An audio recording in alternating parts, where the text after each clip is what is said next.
Chambal బందీపోట్లనే మించిపోయిన CM Chandrababu అంటున్న వైఎస్ఆర్సీపీ అధినేత జగన్, చంద్రబాబుకు వంత పాడుతున్న పోలీసులని, వాటిని కప్పిపుచ్చుతున్న ఎల్లో మీడియాని తీవ్రంగా విమర్శించిన జగన్, ఎన్నికలు ఏం జరపాల్సిన పనులు ఇంకా మన ఇష్టం గుద్దుకోవడమే,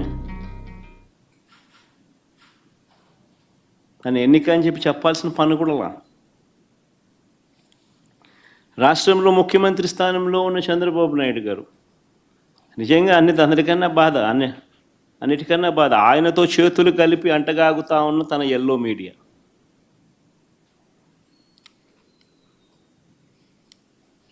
వీరి ఎజెండా ఏమిటి అని అంటే ప్రజలకు మంచి చేయడం కాదు, డెమోక్రసీని కాపాడడం కాదు, ప్రజలకు పాలకులు మోసం చేస్తే వాటిని ప్రశ్నించడం కాదు, దోచుకో పంచుకో తినుకోలో అందరూ భాగస్వాములు కావడం, ఇది వారి ఎజెండా. సిగ్గుపడాలి నిజంగా ప్రజాస్వామ్యం అంతా కూడా.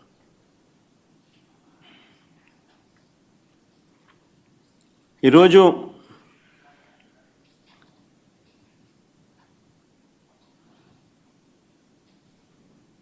ఎంత దారుణంగా వీళ్ళు ఎన్నికలు చేశారు, ప్రజాస్వామ్యాన్ని ఎంత దారుణంగా వీళ్ళు కూని చేశారన్నది ఈ రెండు ఎన్నికలు ఉదాహరణగా నిలబడతాయి.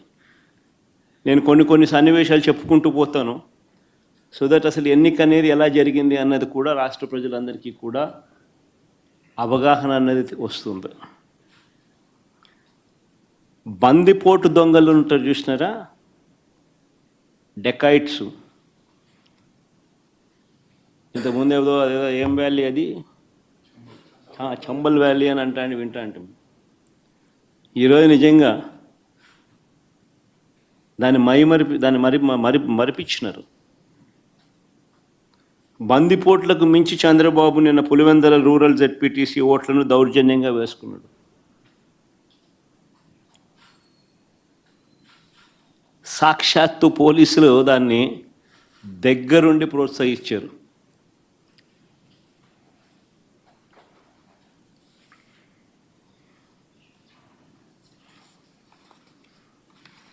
నేను చంద్రబాబు గారిని ఛాలెంజ్ చేస్తా ఉన్నా, అయ్యా చంద్రబాబు గారు, మీ పరిపాలన మీద నీకు నమ్మకం ఉంటే, మీరు మంచి చేశారు ప్రజలకు అన్న విశ్వాసం మీలో ఉంటే, ప్రజలు మీకు ఓటు వేస్తారు అన్న నమ్మకం మీకు సెంట్రల్ ఫోర్సెస్ను దింపండి, ప్రజాస్వామ్యబద్ధంగా ఎన్నికలు జరిపించండి. నీకు ఆ నమ్మకం లేదు కాబట్టి, మీరు ప్రజలకు చేసిన మంచి ఏది లేదు కాబట్టి, సూపర్ 6 సూపర్ 7 అన్నింటా మీరు మోసమే చేశారు కాబట్టి, మీ పాలన అంతా కూడా రాక్షస పాలన కాబట్టి, ప్రజలు మీకు ఓట్లేసే పరిస్థితి లేదు కాబట్టి ఇంత విచ్చలవిడిగా ప్రజాస్వామ్యాన్ని కూని చేస్తూ ఉన్నారు. నేను అడుగుతా ఉన్న చంద్రబాబు నాయుడును, ప్రతి బూతుకు సంబంధించిన వెబ్ కాస్టింగ్ను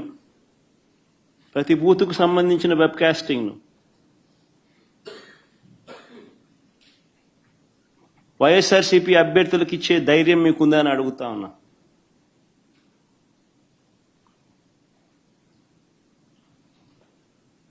పోలింగ్ బూత్ ఆవరణల్లో సీసీ ఫుటేజ్ను ఇచ్చే ధైర్యం మీకుందా అని అడుగుతా ఉన్నా.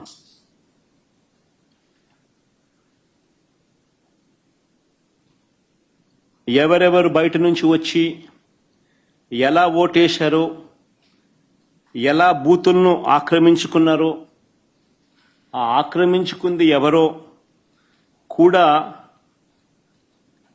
గుర్తించి కొన్ని ఉదాహరణలు కూడా మీకు చూపిస్తాం.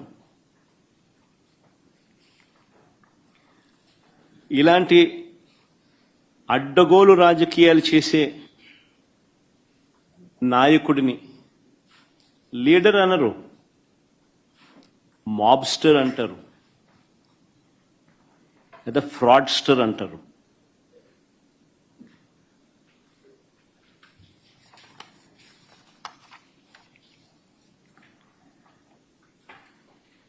ఉదాహరణ నేను చెప్తాను.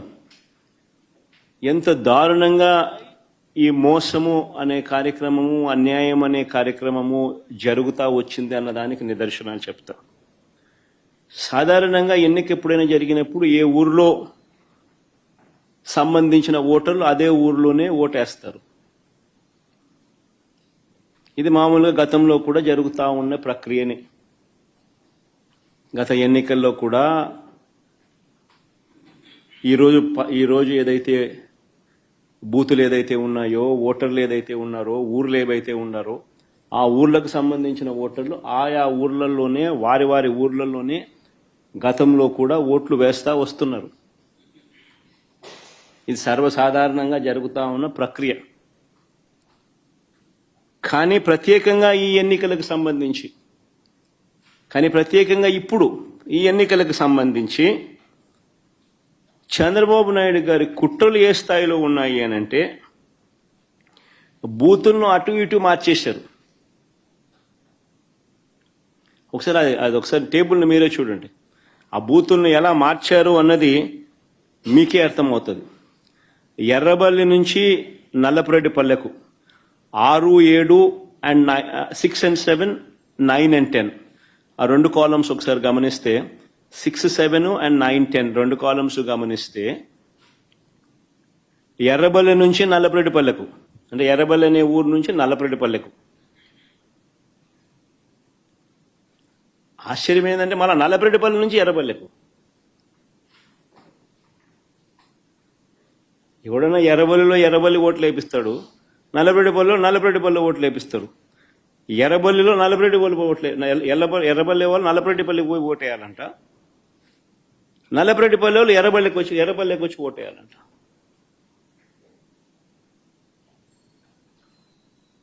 సిక్స్ 7 చూడండి, 9, 10 చూడండి.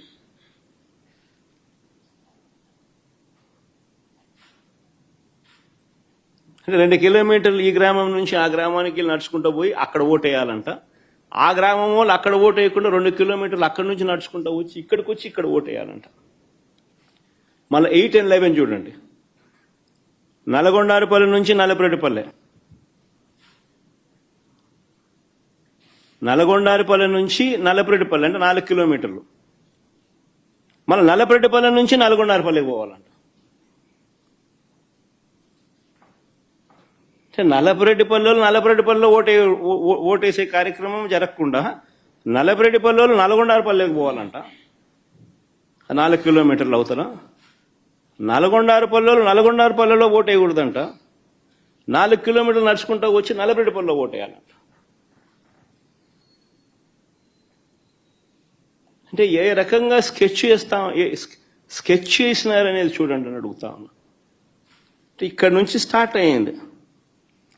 దాదాపుగా 4,000 ఓట్లకు, 10,600 ఓట్లకు గాను 4,000 ఓట్లకు సంబంధించిన పరిస్థితి ఇది.